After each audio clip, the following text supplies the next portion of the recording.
तोहके दिलवा में ऐसे अड़साल हनी हम तोहके दिलवा में ऐसे अड़साल हमसे पत्थरिया गुर्दा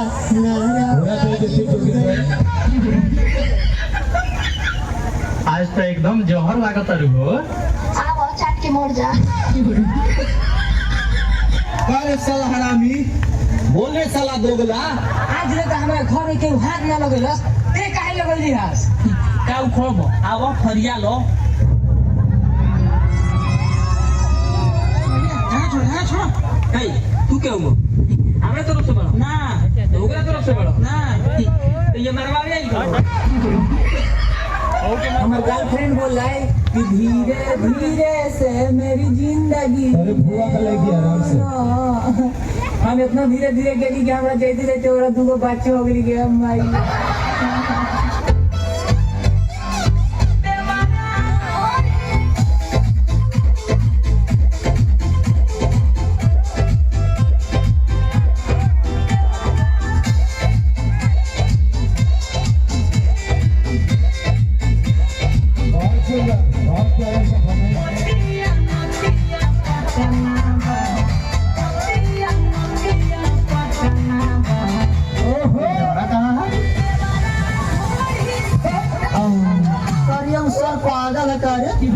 दुनिया दही गुड़ चाटन साथ घोड़ी चाटा था। एक बात बता अपने घोड़िया सीढ़ा वाला चोली रही था।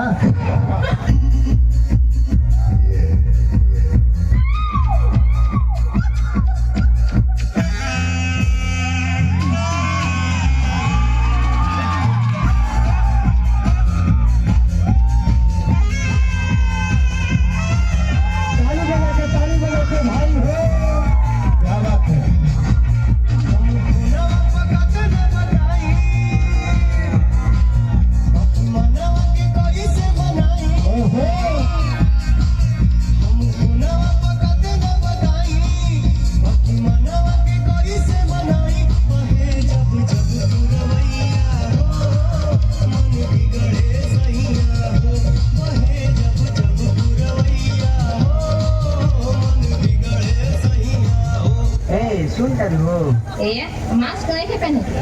अरे सुना ना एगो बात कही तो का कहे के बा? पूरा गांव महला बिना मास्क के निकलते नहीं है। आ इनका तो कुछ बुझाई के ना बा। का कहत रहा? कहो। मैं तुमसे प्यार करता हूँ। झूठ, बिल्कुल झूठ। शर्म आती है मुझे अपने आप पर कि मैंने तुम जैसे दोगले आदमी से प्यार किया। ये तो वक्त ही बताएगा कि तुमने क्या प्यार किया और हमने क्या प्यार किया। झूठ, तुमने कभी प्यार किया ही नहीं। तुमने सिर्फ मुझे धोखा दिया है। मैंने प्यार नहीं किया। मैंने तो फिर ये बंदूक मेरे हाथों में किसने थमा दी? मेरे ही प्यार ने इतनी नफरत मेरे अंदर किसने भर दी? मेरे ही प्यार ने वतन, मुल्क, देश, बाबूजी, घर, माँ, क्या नहीं खोया मैंने अपने इस प्यार की खातिर। इस प्यार ने तो मेरी सारी जिंदगी बदल कर रख दी। और तुम कहती हो मैंने प्यार नहीं किया। जब नहीं टूट गया जी कर क्या करेंगे। का भाई काहे रोताड़ा? का बताई मैडम जी, हम बहुत मजबूरी में बने। हम जाना था नहीं कि जन्म में रहुआ हमारा किस्मत में नहीं। लेकिन अगला जन्म में रहुआ नाम के रेखा अपना हाथ में खिंचवा के आए। और एगो इम्पोर्टेंट बात, अरे वह बहुत सुंदर बनी। हमरो से सुंदर लड़का रहुआ मिल जाए। एगो अच्छा लड़का देख के बियाह और त्रिभुवना ठीक नहीं खेल बखत तो भैंसा लौटबा का भाई काहे दुखी होता नहीं मैडम जी?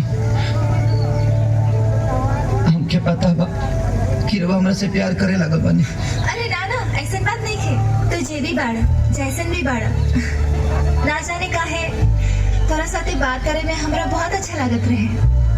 पर तो तोहर शादी हो जाई तो तू अब तो हमरा मिले ना आई बा, बस यही से। ऐसे कैसे ना मिले? अरे वो जब भी बोला हम घप देना चले। चल झूठा, तो शादी के बाद हमरा से मिलबा कि अपने मेहरारू से? मेहरारू तो मजबूरी होली, लेकिन रउआ तो हमार पसंद है ना। अच्छा, अब बस बहुत हो गई, अब घरे जा जल्दी, ना तब पता चली कि दूल्हा के बगैर ही बारात चल गई। जी मैडम जी, एगो हमार आखिरी इच्छा पूरा कथी, तनी हग दीना। हाँ हाँ, हीरो हीरोइन फिल्मिया में अलग होके से पहले हगे लो ना, और सही रहो हग दीना। अच्छा हक चाहिए? हाँ तो ऐसे बोलो ना, हक करी।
आज हमारे बाबा साहब के सम्मान में जितने भी आदमी संजय लोग आए हैं, बहुत सुंदर से हमें से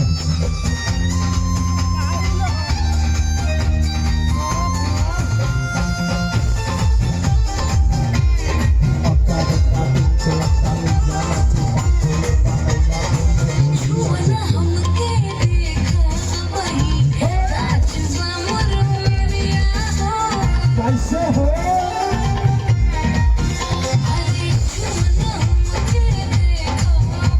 आराम से छुआ बंगाल की जादू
आराम से नारा उखड़ जाए, लड़की कमजोर है।